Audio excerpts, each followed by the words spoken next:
Gênesis 2, versículo de número 10. Quem encontrou, diga amém. E saía um rio do Éden para regar o jardim, e dali se dividia e se tornava em 4 braços. O nome do primeiro é Pison. Este é o que rodeia toda a terra de Havilá, onde há ouro. E o ouro desta terra é bom. Ali há bdélio e a pedra sardônica. E o nome do segundo rio é Gion. Este é o que rodeia toda a terra de Cuxi. E o nome do terceiro rio é Hidekel. Este é o que vai para a banda do oriente da Síria. E o quarto rio é o Eufrates. Obrigado, Senhor, por tua palavra. Ela é viva e eficaz. Fala conosco esta noite. Derrama a tua luz e a tua presença sobre cada vida, sobre cada pessoa que aqui está para ouvir a sua palavra. Queremos ouvir a sua voz, pois dependemos de ti para nos iluminar, para nos dar vigor, para nos orientar, para nos fortalecer e para sermos cada vez mais vivificados na fé. Por meio de Jesus é que nós oramos e todos dizem: podeis sentar.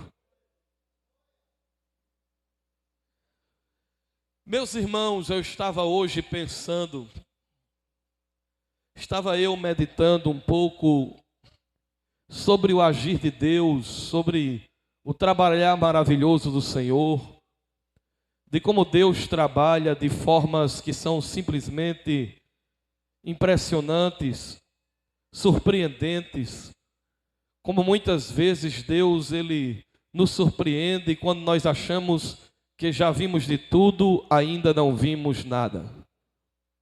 Ele é o Deus que nos surpreende.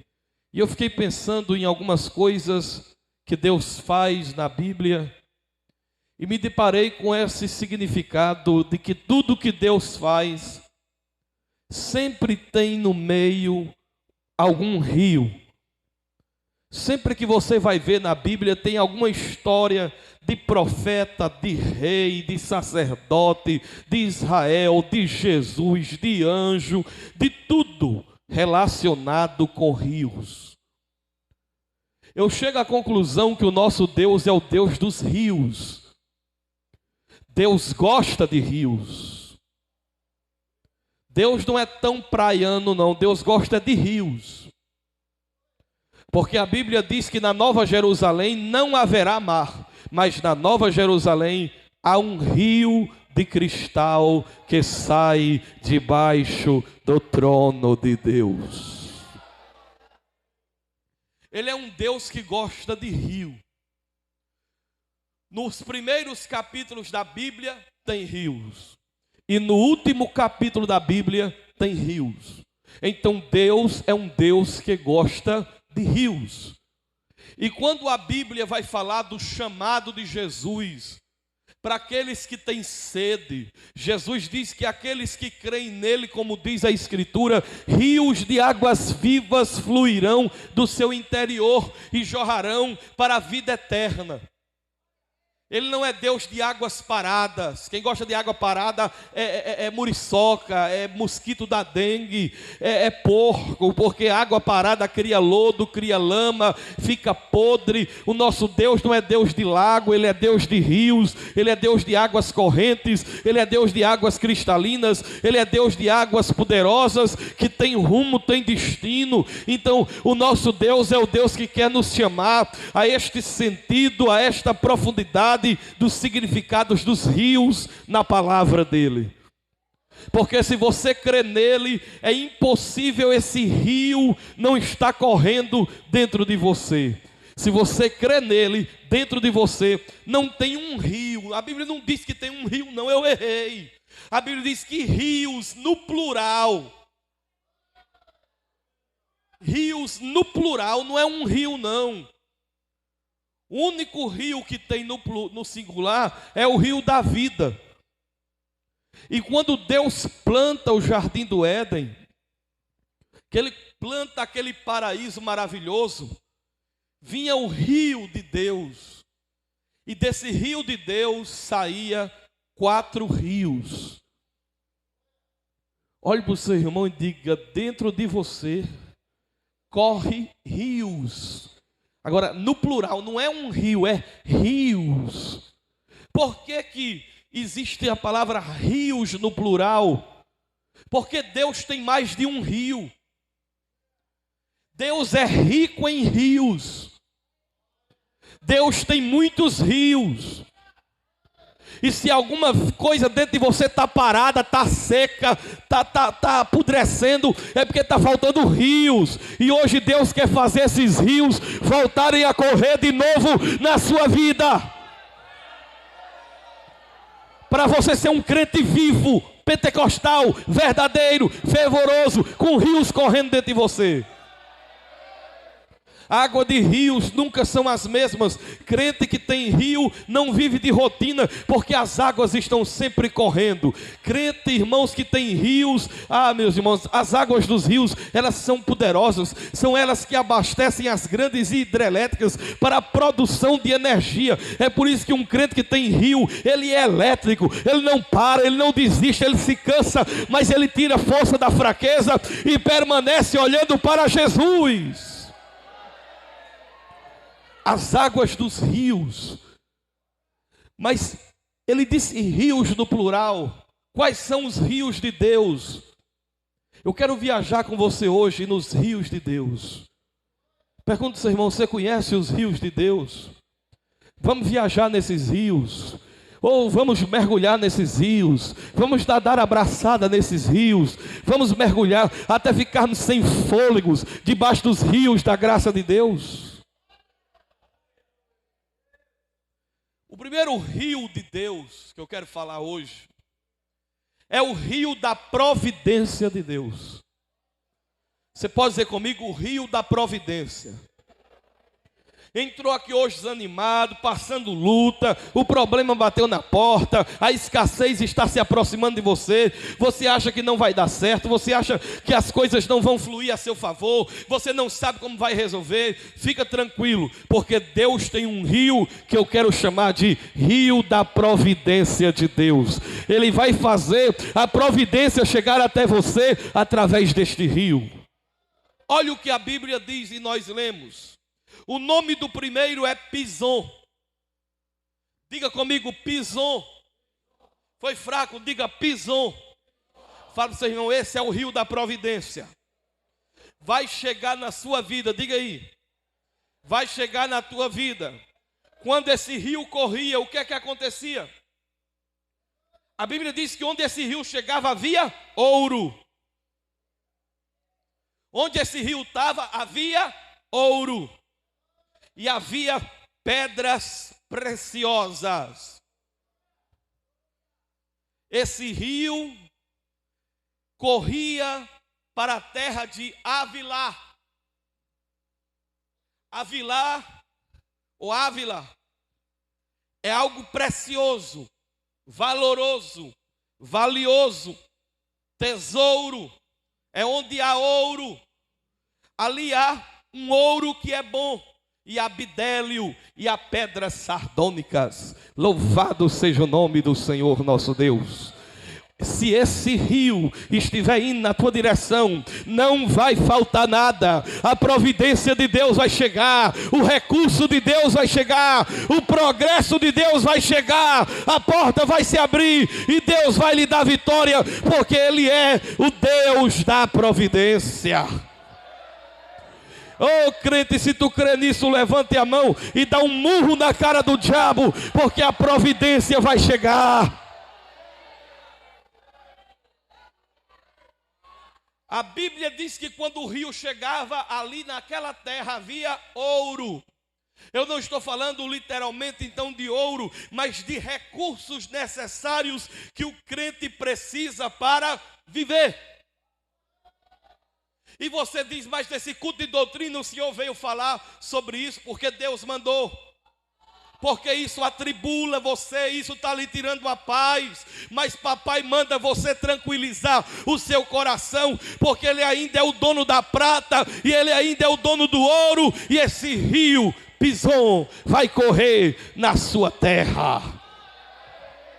E se esse rio chegar aí vai haver providência de Deus na tua vida, porque onde Pison chegava havia ouro, e o ouro era bom, e havia bidélio e pedras sardônicas. Louvado seja Deus pela sua providência. Oh, glória ao nome do Senhor Jesus Cristo. É por isso que o sábio Salomão, ele escreveu ao seu povo dizendo: lança o teu pão. A palavra no original é sobre os rios. Ele diz sobre as águas. Por que águas? Porque dá lição de movimento, rios. Lança o teu pão sobre as águas. Lança o teu pão sobre os rios. Porque depois de muitos dias tu o encontrarás novamente. Você que acha que está perdendo o seu tempo, porque está trabalhando, investindo na obra de Deus, ajudando alguém, estendendo a mão para alguém. Ah, meu irmão, esse rio de Deus vai passar na tua vida. Tu que estendeu a mão para o pobre, para o necessitado, para o carente, para um parente, e ajudou alguém, e deu a mão a alguém, e você disse: era para mim, mas eu tirei de mim para dar a alguém. Tenha certeza, o rio da providência vai trazer de volta aquilo que você acha que perdeu. Pison, que corria para a terra de Avilá, ali há ouro. Aí o ouro daquela terra é bom. Olha o seu irmão, diga: e o ouro do rio é bom.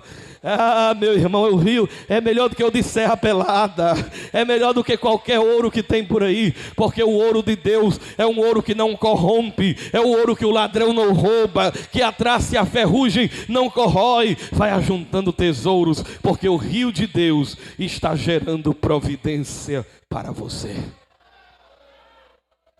Israel estava triste, desamparado e desanimado. Faraó mandou matar as crianças do sexo masculino. E Joquebede deu à luz um menino, e a Bíblia diz que o menino era formoso. E ela disse: vão matar meu filho. O que é que eu faço com ele? E Joquebede diz: vou lançar o menino sobre as águas. E ela olhou para a correnteza dos rios e jogou Moisés, que não se chamava ainda Moisés, mas ela colocou o menino no rio.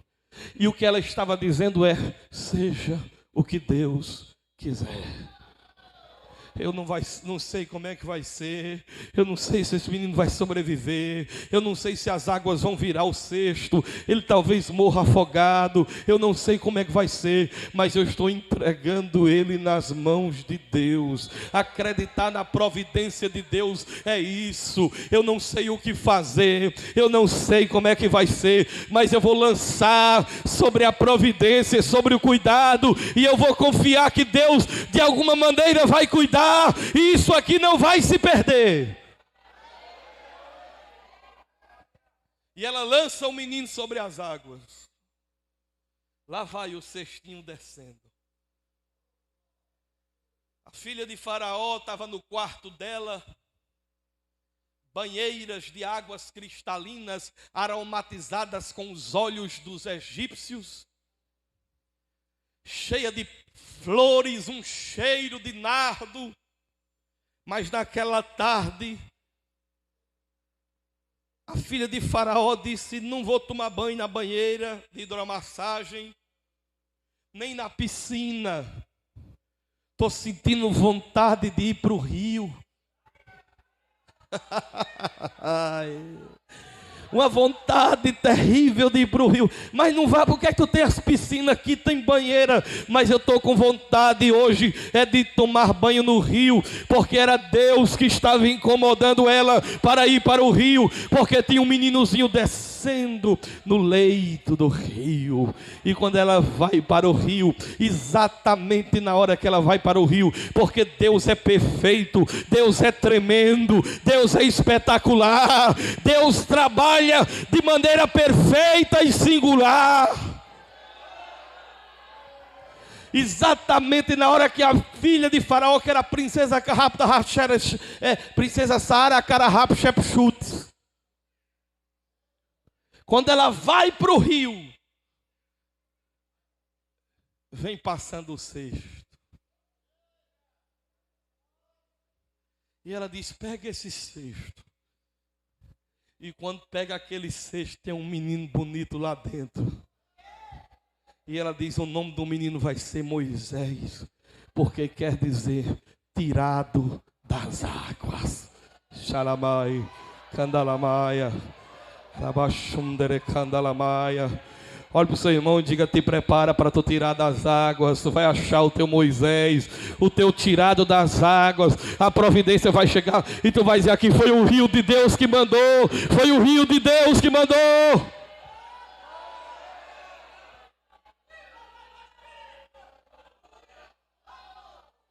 Moisés, Moshe, tirado das águas, e a água vai ser a sina de Moisés. O nascimento e a morte de Moisés está relacionado à água. Ele nasce e desce nas águas. O primeiro milagre de Moisés é o quê? Transformar a água em sangue. O maior milagre de Moisés é o quê? Abrir águas. E Moisés não entrou em Canaã por causa de um problema com água. Deus mandou ele falar com a rocha, ele bateu. Tudo de Moisés é com água. Agora, ela tirou o menino. Israel sofria, mas ninguém sabia que Deus estava colocando a bomba que aí explodiu o Egito dentro da casa do próprio Faraó. E foi através daquele menino que chegou naquele rio que Israel lá na frente foi liberto da opressão de Faraó, porque Deus é o Deus da providência. Aplauda Jesus! Glória a Deus, glória a Deus, glória a Deus. É os rios de Deus, é os rios da providência que correm soltos. Quando Deus quer fazer, ninguém pode impedir. Mas o segundo rio esta noite, que eu vejo na palavra de Deus, primeiro é o rio da providência. O segundo rio que aparece na Bíblia, eu chamo de rio da cura. Você pode dizer comigo: o rio que cura. É um rio que cura o que está doente. E você diz: mas pastor, hoje à noite eu não estou doente. Talvez você não diagnosticou os seus problemas de saúde, mas todos nós muitas vezes estamos doentes sem saber. Doentes na alma. Doentes emocionalmente. Doentes espiritualmente. Doentes porque não temos mais o vigor, mais a força, mais o ânimo que nós tínhamos antes. Mas Deus tem um rio que cura. Deus tem um rio que serve para curar. E você entrou aqui hoje precisando de algum tipo de saúde, de cura. Pois bem, estas águas de Deus são águas que podem curar você, que podem curar a sua alma, que podem trazer cura para o seu interior, cura para as suas emoções, porque o nosso Deus, Ele ainda é o Deus que nos cura de todas as nossas enfermidades. Havia, a Bíblia Sagrada diz, um homem que ele era general da Síria, um pomposo e famoso general da Síria. O nome dele era Naamã. Ele era um homem rico, condecorado e famoso. Mas ele escondia por trás das suas medalhas, por trás dos seus troféus, por trás das suas vestes de gala e de prestígio, por trás de tudo aquilo havia uma doença incurável, terrível, ignóbia, cebosa, desprezível, chamada de lepra. E eu já vi uns doidos pregando em cima do púlpito que Naamã era muito amado, porque a esposa de Naamã não expulsou ele de casa, porque pelo costume o leproso tinha que ser expulso para outro lugar. Mas é um doido quem diz isso, porque Naamã não era judeu não. O leproso ia embora quando era nas casas dos judeus, aí eles iam para um lugar chamado Vale dos Leprosos, mas no meio do povo que não era judeu, o leproso vivia nas casas normalmente. Entendeu? Então o cara está pregando como é que pode, a mulher de Naamã não botou Naamã embora, Naamã era leprosa, porque tu é doido. E não conhece a Bíblia ainda. O único leproso que é mandado para o Vale dos Leprosos era aqueles que faziam parte do povo de Deus. Mas no meio do povo que não era de Deus, era um povo desmantelado, que não conhecia a palavra, imundiçado, vivia tudo no meio do povo, o povo podia até pegar. Mas Naamã tinha aquela doença, lepra. Você sabia que nos dias de hoje é possível que nós tenhamos algum tipo de lepra? Qual é a sua? A lepra social, a lepra afetiva, familiar, a lepra espiritual, a lepra relacional. Existem muitas formas de lepras. Porque lepra é uma coisa, por exemplo, que era vergonhoso ter. Aquilo que você tem e você não quer que ninguém saiba, é uma espécie de lepra. Aquilo que você tem de ruim contamina outros, deixa outras pessoas também contaminadas, é uma espécie de lepra. Aquilo que envergonha, que dói em você, que você não consegue se desvencilhar, é uma lepra. Você queria se ver longe daquilo, mas não consegue. A lepra, ela chegava em alguns casos, porque haviam vários tipos, causando muita dor. Mas em outros casos, que ela chegava como hanseníase, a lepra chegava tirando de você a dor. Você não conseguia mais sentir dor. Você ficava totalmente insensível. E eu vi no livro do Filipenses um padre que trabalhava num leprosário, e ele cuidando dos doentes, e um dia uma faca caiu no seu dedo e cortou, e ele não sentiu a dor. E naquele dia ele percebeu que ele também estava doente, havia pego lepra. E o que é o leproso? É alguém que não sente mais o pecado, que não sente mais o erro, que não sente mais, quando pratica alguma coisa, ele não se arrepende, ele não chega para Deus para se refazer daquilo que cometeu, ele não sente o pesar pelo erro cometido. E quando ele não sente mais, é porque ele está leproso. Pessoas que pecam, mas não sentem nada, não sentem pesar, erram, mas não se arrependem diante de Deus, porque estão leprosas. E havia uma menina da terra de Israel que estava trabalhando para a senhora, esposa de Naamã. E aquela menina era uma escrava, mas ela não havia deixado que a distância de Israel, o envolvimento com um povo estranho, de uma nação estranha, distante da sua casa, do seu pastor, dos seus líderes, dos seus pais, mas ela não deixou que a mente dela fosse roubada a lembrança do Deus de Israel, do poder desse Deus, da glória desse Deus, dos profetas desse Deus. E a menina, irmãos, ela disse: se meu Senhor conhecesse o profeta que está em Samaria, ele ficaria curado dessa lepra. Oh, glória a Deus, aleluia. Aquela menina, irmãos, poderia dizer, sabe o que? Se ela fosse evangélica, bem feito. Quem mandou ela tocar nos ungidos de Deus? Eu sou filho do Deus vivo. Eu quero que ele se exploda de lepra. Eu quero que a lepra corconha, saia corcomendo ele todinho e que ele fique só os ossos. Mas ela não tinha mágoa, ela não tinha raiva, ela queria era o bem do seu algoz, daquele que lhe prendeu e lhe roubou dos braços do seu pai. Ela disse: ah, se ele conhecesse o profeta que está em Samaria, ele ficaria curado dessa lepra. Veja o que ela diz: eu acho que ele ficaria. Não, ela diz: ele ficaria, porque ela sabe que o Deus de Israel é o Deus poderoso, é o Deus que abre mar, é o Deus que cura enfermos, é o Deus que dá vida a mortos, é o Todo-Poderoso, e nada é impossível para ele. Quem pode dar os glórias que trouxe para o culto, dê agora. Porque na igreja Assembleia Canaã, de boca calada não recebe. Abre a tua boca e eu te encherei.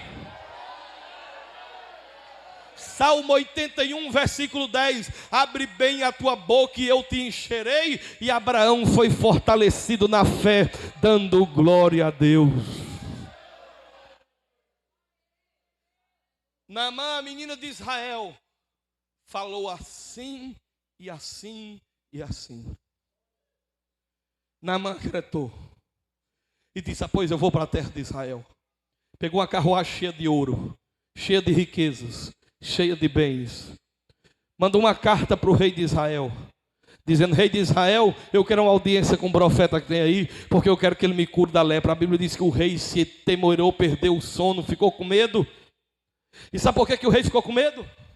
Porque o rei não tinha nenhuma autoridade de Eliseu recebê-lo. O rei é diferente de: olha, eu quero que você receba aí o Naamã da Síria. O rei não tinha essa autoridade sobre um profeta, não. Irmãos, existiu profeta sem reis, mas nunca existiu reis sem profetas. Não é os profetas que dependem dos reis, não. É os reis que dependem dos profetas. Porque um rei só era ungido por um profeta. Por isso que o que nós temos hoje é muito rei e pouco profeta. Mas Deus vai levantar profetas, porque Ele deu uns para pastores e outros para profetas. E Deus ainda tem profeta, e Ele vai usar os profetas. Infelizmente apareceu muito profetizador aí falso.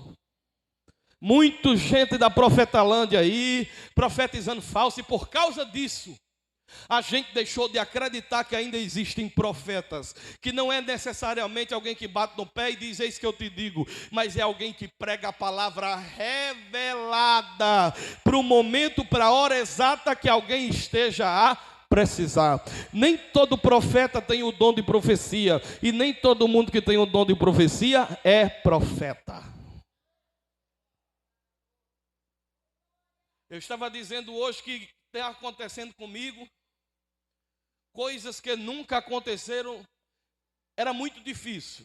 Acontecia um aqui, outro acolá, um aqui, outra lá, acolá, mas vem acontecendo comigo mais constantemente. Deus chegar no lugar e Deus me mostrar. Hoje de manhã a Bárbara me assustou com a irmã que eu falei terça-feira aqui. Eu falei aqui: você assim, assim, assim, assim. Vocês viram terça-feira quem estava aqui. Hoje de manhã a Bárbara me falou. Eu não acreditei, eu fiquei pasmo com o que eu disse aqui e com o que está acontecendo na vida dela. É porque ela não está aqui hoje, depois eu vou visitá-la para conversar com ela. Exatamente o que eu falei. Foi no oculto, no escondido do que estava acontecendo na vida dela. Lá na Leste Oeste, os meninos me acompanharam do mesmo jeito. E sabe para que Deus faz isso? Eu mesmo fico parado assim, sem dormir. Sabe por quê? Para Ele mostrar que Ele ainda revela, Ele ainda mostra, Ele ainda fala. Ele é Deus, só basta crer, acreditar, porque Ele é o Deus que fala com o seu povo ainda. Rabaxé. Rabaxé. Rabacanda e Axandarabaia.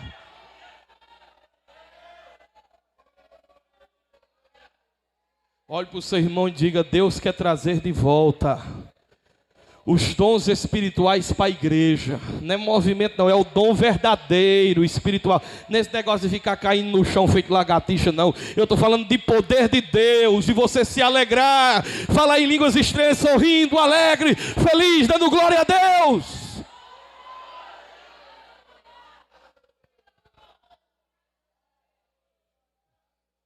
Naamã, eu não tenho autoridade sobre ele. Eles não falam o que eu quero. Os profetas só falam o que Deus manda. Mas vá visitá-lo. Porque Eliseu mandou dizer, não diga ele que venha. Quando Naamã chegou, irmãos, com aquela ruma de babão do lado, carruagem carregada de ouro, sempre tinha um interlocutor para anunciar a chegada da autoridade. Atenção, acaba de chegar na casa de Eliseu, general Naamã da Síria. Aí tinha um soldado que tocava a corneta. Tan, tan, tan, pararam, pam, pam, pararam. Sempre foi assim, até hoje é. Quando o general chega num lugar, antes dele pegar o microfone para falar, tem que tocar alguma coisa. Sexta-feira passada tinha um general na sede. Antes dele pegar o microfone, a banda de música do exército tocou. Atenção, general Naamã da Síria. A Bíblia diz que Eliseu estava dentro do quarto orando.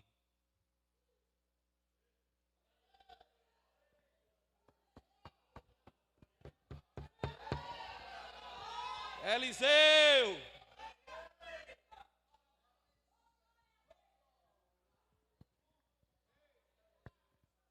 Eliseu disse, Geazi, vem cá. Eu não quero nem olhar para a cara dele, porque eu estou orando. Estou com a audiência aqui com Jeová, o Rei dos Reis, o Senhor dos Senhores, que é maior do que Naamã. Eu não tenho tempo para falar com Naamã. Mas Jeová já mandou o recado, diga a ele que vá até o Rio Jordão e mergulhe 7 vezes e ele vai ficar restaurado da lepra. Geazi abriu a porta, tudo bom, como vai? Olhou para a carruagem cheia de ouro, ficou logo com os olhos meio carregados. Calma, Geazi, o que é que você tem a dizer? Não, ele disse que não pode sair para atender ninguém. Ele não pode, mas nós trouxemos um dinheiro para ele aqui, uma carrada de ouro. Meu irmão, imagine se fosse Naamã entrando hoje nessas igrejas que tem por aí. Ele saía liso, quebrado e leproso.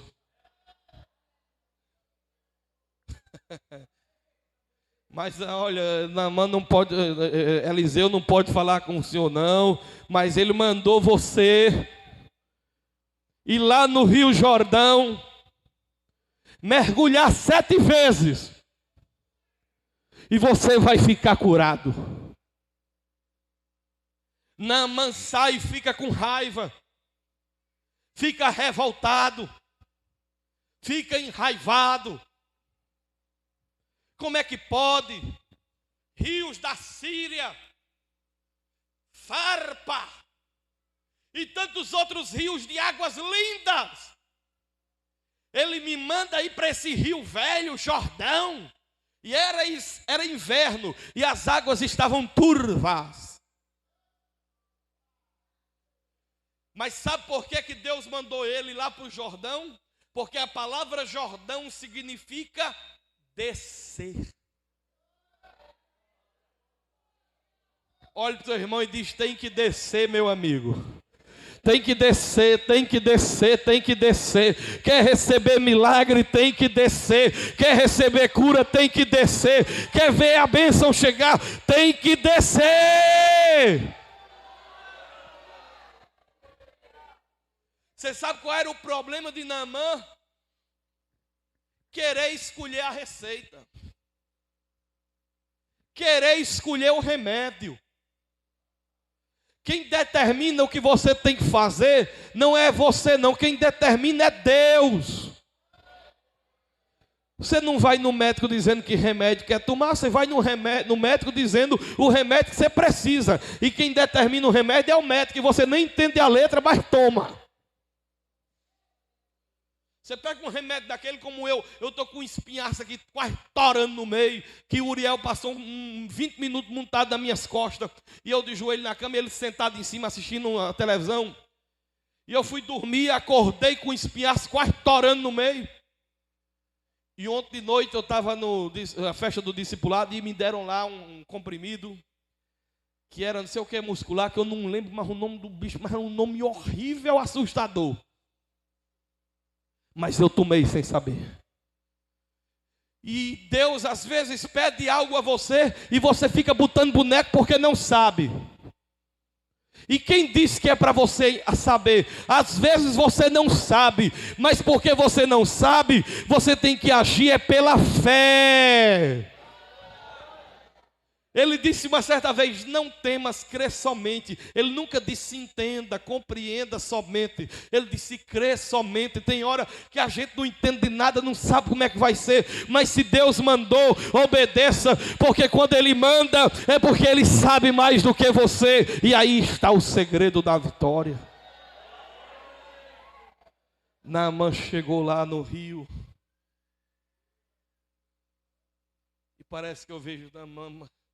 Mas rapaz, mas aqui. Aí alguém disse para ele: Naamã, se o profeta tivesse pedido a ti uma coisa difícil, tu não faria? Aí ele disse: é verdade. Se ele me pedisse 200 mil, eu daria. Se ele me pedisse 1 milhão, eu daria. Se ele pedisse para mim, eu faria. Então, Naamã, ele só está pedindo para você descer. A coisa mais difícil para a gente é descer. Você sabe qual é a coisa mais fácil do mundo Deus fazer? É nos encher do Espírito dele. Isso aí é fácil, é moleza. Deus pode encher a mim e a você qualquer hora. Ele pode nos encher do Espírito dele a qualquer momento. Isso não é difícil não. Você sabe o que é difícil? É a gente se esvaziar. Se esvazie e desça, se humilhe, que Ele vai visitar teu parente e vai curar. Esse rio vai correr aí e vai haver curas. Aleluia. Agora faça do jeito que Deus manda. Mergulhou a primeira vez, porque era vergonhoso, irmão. Naamã nunca fez o que ele fez aqui. O quê? Tirar a roupa.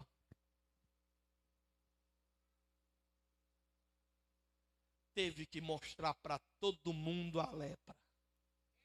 Muita gente não quer vir para a igreja porque tem vergonha de mostrar a lepra. Mas é melhor mostrar para Deus e não ter vergonha de dizer: eu sou pecador e preciso de cura. E só Jesus tem o remédio. Ele mergulhou a primeira vez, nada. Mergulhou a segunda vez, nada. Mergulhou a terceira, nada. Mergulhou a quarta, mergulhou a quinta, mergulhou a sexta. Quando ele mergulhou a sétima, aleluia, que subiu. A Bíblia diz que a pele estava como a pele de uma criança. Aleluia. Quantos creem nessa bênção, nessa vitória? Aplauda o nome do Senhor. E sabe o que foi que Naamã disse? Agora eu sei que há profeta em Israel. Oh, glória a Deus. Mas há o terceiro rio de Deus. O primeiro é o rio de Pison, que corre para a terra de Ávila. Ali há ouro, é o rio da providência. O segundo rio é Gion. Este é o que rodeia toda a terra de Cuxi. É o rio da cura. Mas o terceiro rio é o Idekel. Este é o que vai para a banda do oriente da Síria. Aleluia. Diga comigo, Idekel. Foi fraco, diga Idekel. Pastor, que rio é esse?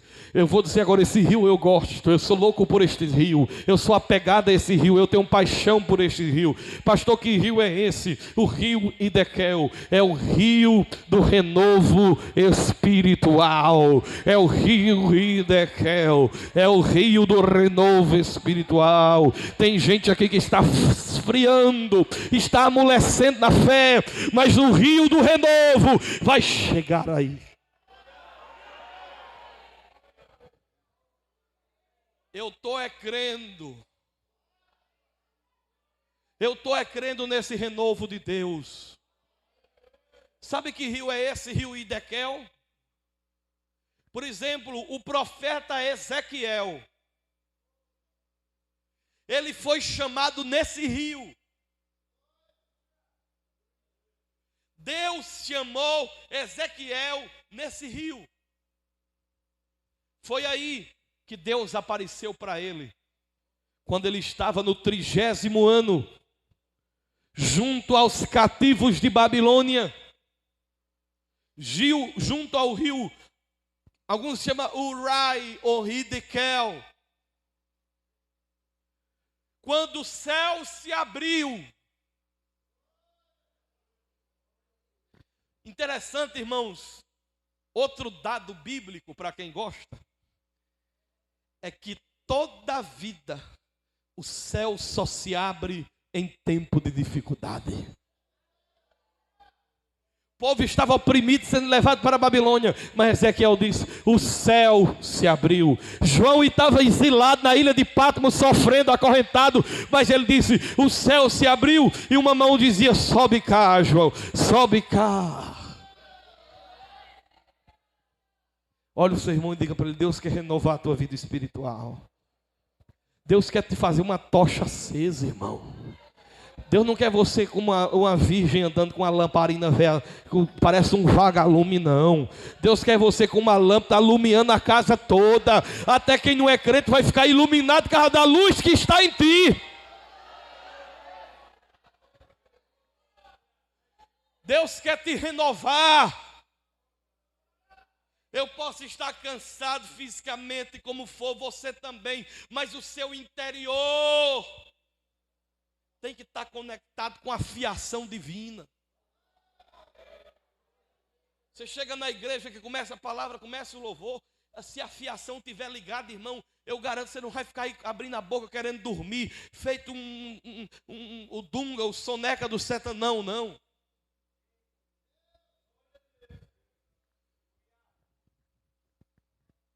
Agora seja sincero, quantos aqui hoje não estão precisando de um renovo, irmão?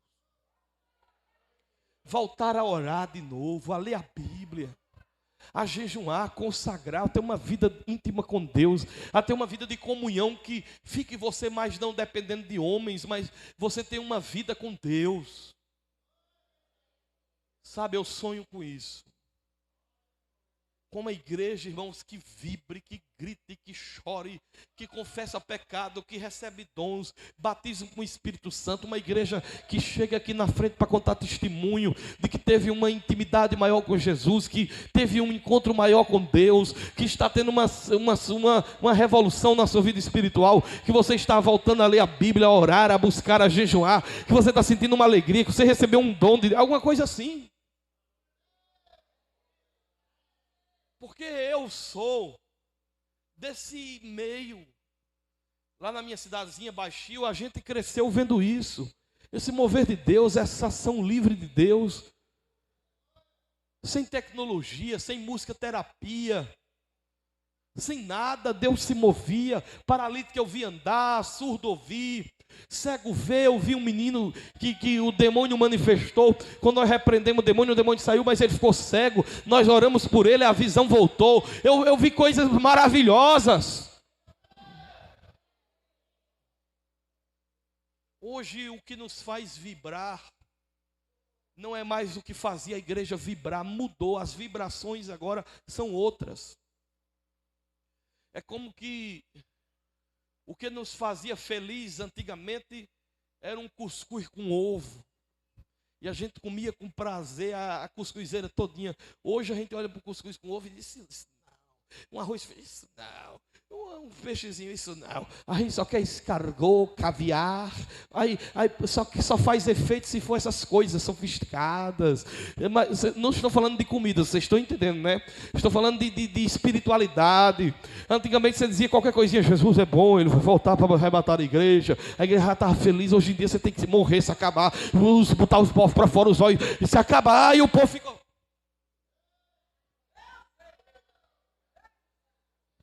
Porque a tecnologia está entrando e a gente está perdendo esse cheiro, essa conexão com aquilo que é imponderável, com aquilo que é transcendente, com aquilo que é mistério puro de Deus, com essa presença viva que se manifesta entre nós. E nós não podemos perder isso de vista. Não passe um culto alegre se você não estiver sentindo a presença de Deus. Se você sentir um peso, alguma coisa querendo bloquear, grite, esperneie, clame o nome do Senhor e Jesus repreende. Eu estava esses dias em casa, para ser mais preciso, era terça-feira de manhã. Algumas coisas aqui da cabeça. E de repente a cabeça começou a doer. Eu não sei o que é dor de cabeça, não, nunca soube o que é isso. A cabeça começou a doer, o peso na minha cabeça. E eu digo, eu dentro de mim não é normal. Eu estava no banheiro. E aí, eu comecei a louvar. Comecei a cantar. Eu não estou querendo lembrar aqui qual era o hino que eu cantei. Mas eu comecei a cantar, lembrei. Pelo sangue, somos redimidos sim. Com teu sangue carmesim, pelo sangue de Jesus no Calvário. Me levantei, cadê a dor? Cadê a dor de cabeça? Cadê o peso na cabeça? Tranquiliza. Quando tu sentir um peso em cima de tu, tu dá uma cantada bem alta. Eu sou livre, nada além do sangue de Jesus. Aí, meu irmão, não tem capeta, nem diabo, nem besta fera, nem besta, nem demônio que suporte esse negócio, porque o nome de Jesus é poder de Deus.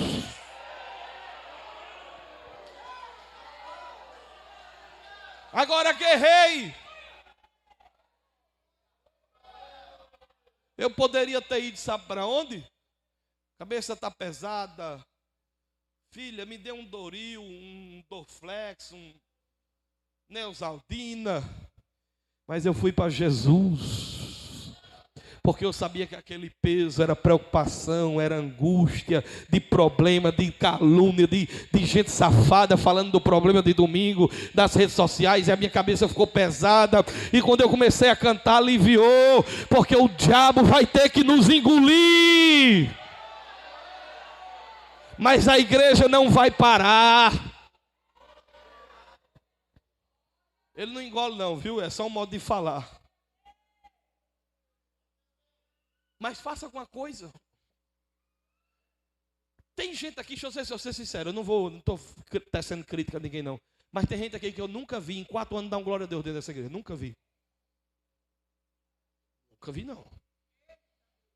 Aqui tem gente que tem 4 anos, eu nunca vi você dar um glória.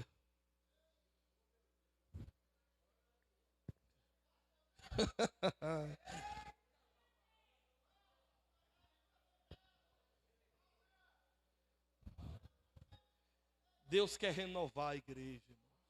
Eu estou dizendo isso, mas é porque a confusão é um moído medonho. É uma luta. Eu falo tanto disso, não ando na hora do culto, da mensagem, não ande. Mas ando, passeio para lá, para cá. Deus me livre. Antigamente, quando a glória de Deus descia no templo, a Bíblia diz que quando a glória desceu no templo de Salomão, ninguém podia sair nem entrar. Hoje a gente dormindo, revirando os olhos, o céu da boca aparecendo, a baba descendo.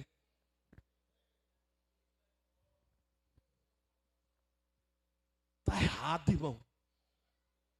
Está errado. Vamos ser mais crente. Vamos voltar a ser a moda antiga. Tem muita coisa que os velhos, os antigos, fizeram errado. Primeiro, tudo era pecado para eles. Aí estragaram muita coisa. Mas uma coisa eles tinham boa. Eles eram extremamente espirituais, de oração. Eram homens que a presença de Deus fluía neles. Eles tinham um respeito ao sagrado muito grande. Mas vamos lá, Idequel. Olha para o seu irmão e diga: Idequel, o rio da restauração, do renovo. E ele disse: o céu se abriu e eu vi um homem de linho fino, que me puxou pelos cabelos da minha cabeça. Ele vai puxar hoje, porque se depender de você e de mim, nós não ia não. Mas quando Deus quer avivar, Ele puxa você pelos cabelos, pelas orelhas, pelos pés. E ele disse: eu vi uma roda no meio das outras rodas. Eu andava, as rodas andavam, eu parava, as rodas paravam. As rodas tinham olhos por dentro e olhos por fora. E era da cor de ambá. Era um amarelo fogo com verde esmeralda. E tinha seres de fogo dentro das rodas. E Deus dizia: olha, vai por baixo por entre as rodas, por debaixo dos querubins, enche as mãos de brasas e joga em cima da cidade.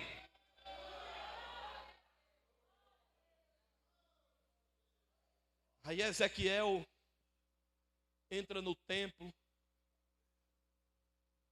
Quando ele entra no templo, Deus leva ele para a entrada do templo e começa a sair de debaixo do altar. Ezequiel 47. Começa a sair de debaixo do altar águas.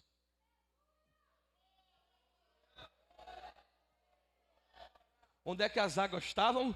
Debaixo do altar. Porque as coisas de Deus obedecem leis. E tudo para o povo tinha que vir do altar. Saía de debaixo do altar. Mas as águas não vêm de cima, mas as águas de Deus que é de cima, às vezes vêm debaixo do altar. Porque quem quer dessas águas tem que descer, porque ela vem de baixo. Se abaixa. Aí as águas iam saindo e foram correndo para onde? Ei, as águas corriam para fora. Diga comigo: as águas corriam para fora. O que isso quer dizer? Irmãos, Deus está querendo que as águas dele sejam levadas para fora. Porque se ficar só aqui dentro não serve para nada. A igreja vira Lagoa Azul. Irmão, se sua vida espiritual não tem utilidade lá fora, está errado. Porque a água sai daqui, mas ela não pode ficar aqui. Ela tem que ir para o colégio, ela tem que ir para a universidade, ela tem que ir para o trabalho, ela tem que ir para a empresa, ela tem que ir para todas as áreas da nossa vida. Quando a água saiu, aí Deus disse: Ezequiel, não entre, espere. Aí ele disse: eu vi um homem de linho fino e tinha na mão uma vara de medir. E mediu 1000 côvados. E as águas davam? Hein? Mediu mais 1000 e as águas davam aonde? E mediu mais 1000, as águas davam onde? Hein? Joelho, cintura, nos ombros. Aqui tá bom. Aqui tá bom demais. Eita, como tá bom. Tá bom demais. Outros não, se fosse nos dias de hoje. Está no meu joelho a água. Está tão bom aqui, eu vou sentar aqui e ficar aqui dentro com água no joelho, como a gente faz na praia. Fica naquelas lagoazinhas que tem, que a água dá no joelho, aí fica sentado no chão dentro da água para a água dar no bucho. Quem gosta é os meninos. Mas ele foi, a água deu na cintura. Foi a terceira vez, a água deu nos lombos. Aí o anjo foi e mediu mais 1000. Eu disse, agora não dá mais. Não, quem disse que eu quero que você entre? Agora eu quero que você mergulhe. Você sabe qual é o problema dos crentes? Eu estou com medo, estou chegando à conclusão que crente tem medo d'água. Ou que evangélico não sabe nadar. Eu desejo que vocês mergulhem. Mergulhemos. Senhor, se existe, como é que é? É assim a decisão? Senhor, se existe isso que o pastor está dizendo, eu quero. Quero mergulhar. Ele disse que mergulhou. Olhe para o seu irmão e diga para ele, se você mergulhar, depois que você subir de novo, vai estar tudo diferente. Vai estar tudo diferente.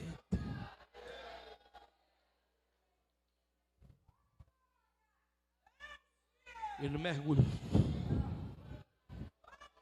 Mergulhou.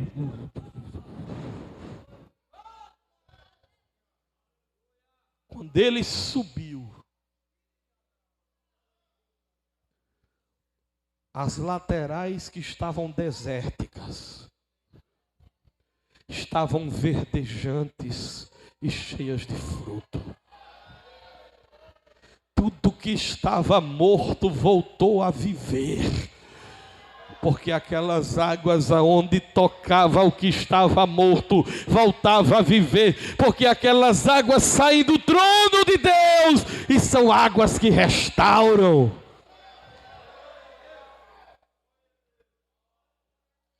E sabe para onde é que aquelas águas corriam?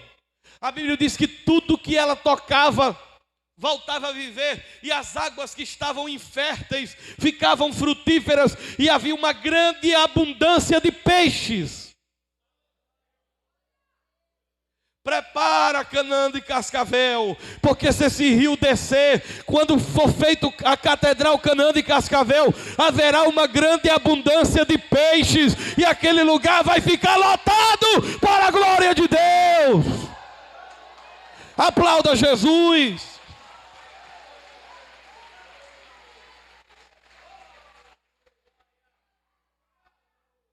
Hoje, um irmão da Assembleia está dizendo, pastor, com 3 cultos essa igreja vai para 1000 crentes aqui no domingo. Eu disse, eu creio. Porque onde as águas de Deus passam, o que está morto vai voltar a viver. O que é que na sua vida está morrendo aí, está sem vida, está seco? Esse rio restaura. Esse rio da vida. Esse rio torna o que está morto vivo. E sabe o que é que a Bíblia diz que aconteceu? Que as águas desciam para o mar morto. Você sabe por que esse mar é chamado de mar morto? Porque ele só recebe e não dá nada a ninguém. As águas entram nele, mas ele não vão para canto nenhum, morre ali, ele não dá nada a ninguém. Lá não tem vida, não tem peixe, não tem nada, porque é sal demais. Você conhece gente que é mar morto? Ele só quer, vem a mim, vem a mim, vem a mim. Mas ele não dá nada a ninguém. Tudo quanto recebe e dá é saudável. Por isso que a ciência diz que o único órgão do ser humano que não pega câncer é o coração. Porque ele não retém nada. Tudo que chega...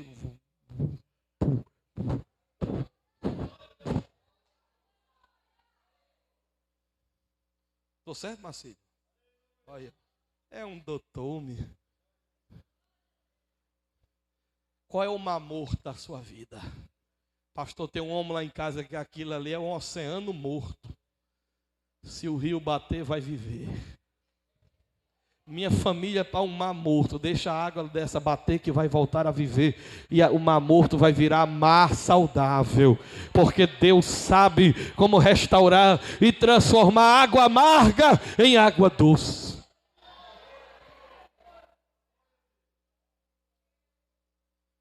Não dá. Eu falei que ia ser quantos rios? 4 rios? É 4. E o que é que esse rio? O que é que essa? Eu vou terminar. O que é essa coisa verde? Paisagem. O que é que você imagina? Um jardim florido, cheio de pé de caju, de manga, siriguela, cajarana, as borboletas voando, os pássaros cantando nas árvores, um galo campina estralando, a sabiá cantando, o barulho dos grilos, as águas. O que é que você lembra, se não alegria? A Bíblia diz renovo, alegria, paz. Porque a Bíblia diz: há um rio cujas correntes alegram a cidade de Deus, o santuário da morada do Altíssimo. Olha o seu irmão e diga: você é um santuário da morada do Altíssimo. O Espírito Santo mora em você. Então Jesus disse: quem crê em mim, rios correrão. Então esse rios que alegra a cidade de Deus e que alegra os santuários da morada do Altíssimo, se ele correr em você, restauração vai chegar, alegria vai chegar, felicidade vai chegar. Mas eu termino agora que eu estou morto cansado, porque eu estou pregando todo dia. Desde o dia que eu viajei para Paraíba, antes disso eu não me lembro de ter parado. Cansa, viu? Fizeram a pesquisa. Estou puxando o braço para a minha sardinha, não. Estou contando a pesquisa. Que uma pregação de 1 hora equivale a um trabalho de 1 semana. Você não acredita nisso? Eu não sei porque que eu sou magro. Não é sério. Mente, pulmão, voz e a parte espiritual. Agora você acaba de chegar aqui e ficar: meus irmãos. Então, meus irmãos. Aí, meu irmão, agora se pregar cansa. Mas é bom demais, irmãos. É bom demais pregar. Quem quer pregar aqui um dia? Vem, quer pregar? Quer? Quem quer pregar? Ninguém. Oxe. Olha, quer pregar, né? Vai pregar em nome de Jesus um dia, viu? Aleluia. Olha o milagre de Deus aí. O rio chegou aí, viu? Glória a Deus. Glória a Deus. E ele tem um gosto aí do cabelo de fogo aí, ó. É, meu irmão, aí já é labareda pura. Mas esse menino é um milagre, viu? Um milagre aqui. Fica firme, meu filho, fica firme, fica firme, fica firme. Que Deus escolhe assim, faz assim.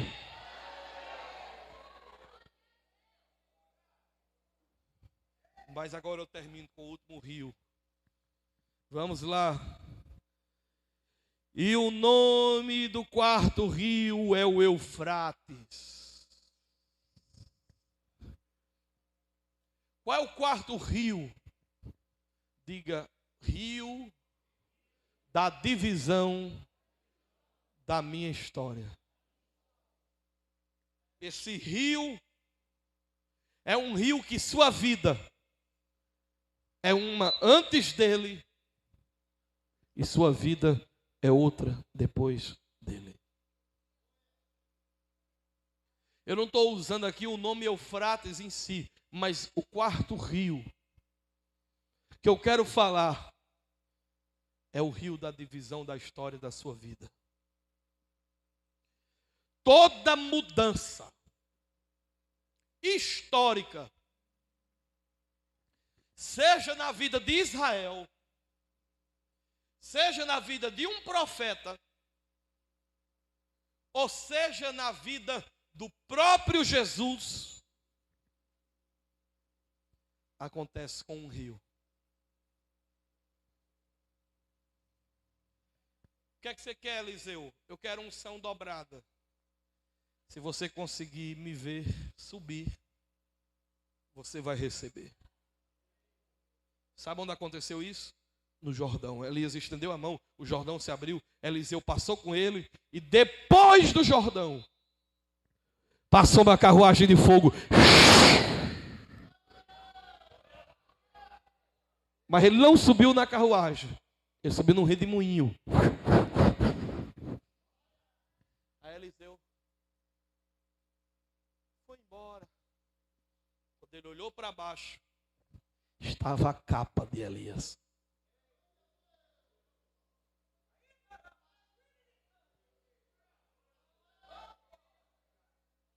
Ele pegou a capa de Elias e disse: onde está o Senhor Deus de Elias? O rio fez.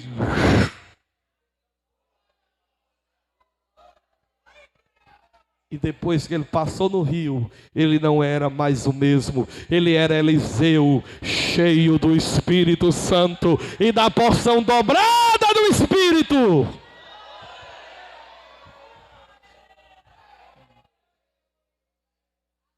Antes de Israel entrar em Canaã, tiveram que passar no rio. Depois do rio, Canaã. Jesus, antes de realizar milagres, maravilhas, pregar o reino de Deus, ele não pregou antes de passar no rio.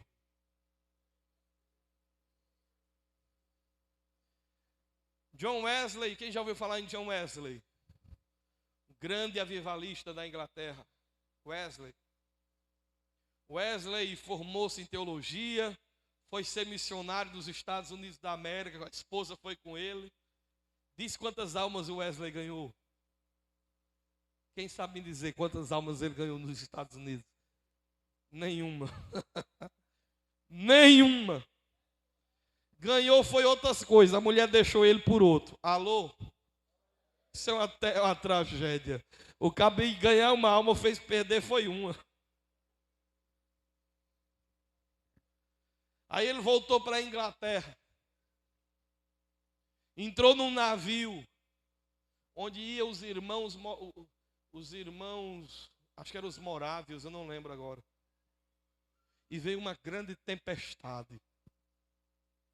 E ele com os olhos abugalhados para fora, com medo. E os irmãos morávios cantando, louvando, agradecendo e dando glória. E Wesley disse: eu não tenho a fibra desses homens, eu não tenho a fé desses homens, falta alguma coisa na minha vida.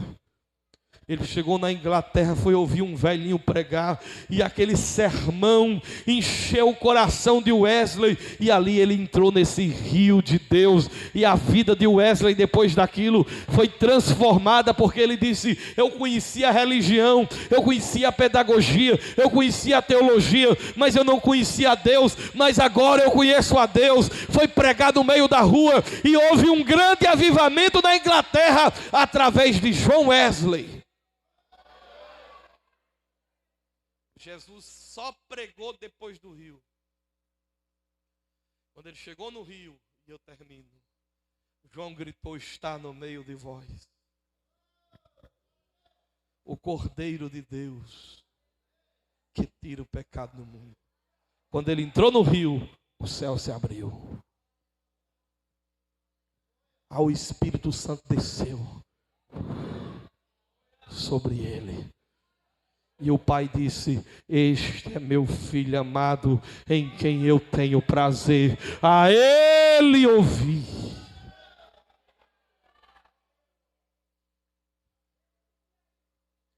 Agora aprenda uma coisa: Deus tem muitos rios, mas todos eles só correm de um. Deus tem muitos rios, mas todos eles são oriundos de um só. Bíblia diz que esses rios do Éden tinham 4 braços, mas os 4 braços fluíam através de um. Lembre-se, esses rios são importantes, mas eles não podem ser adorados. Só o rio original, que é o próprio Deus, é digno de louvor, de glória e de adoração. Porque a providência vem de Deus, a cura vem de Deus, a restauração espiritual vem de Deus, e a mudança na tua história de vida vem de Deus. Então agradece a Deus pelos rios que estão fluindo nessa igreja, para descedentar, para alimentar, para fortalecer, para curar, para renovar a sua vida. Fica de pé agora em nome de Jesus. Fica de pé em nome de Jesus.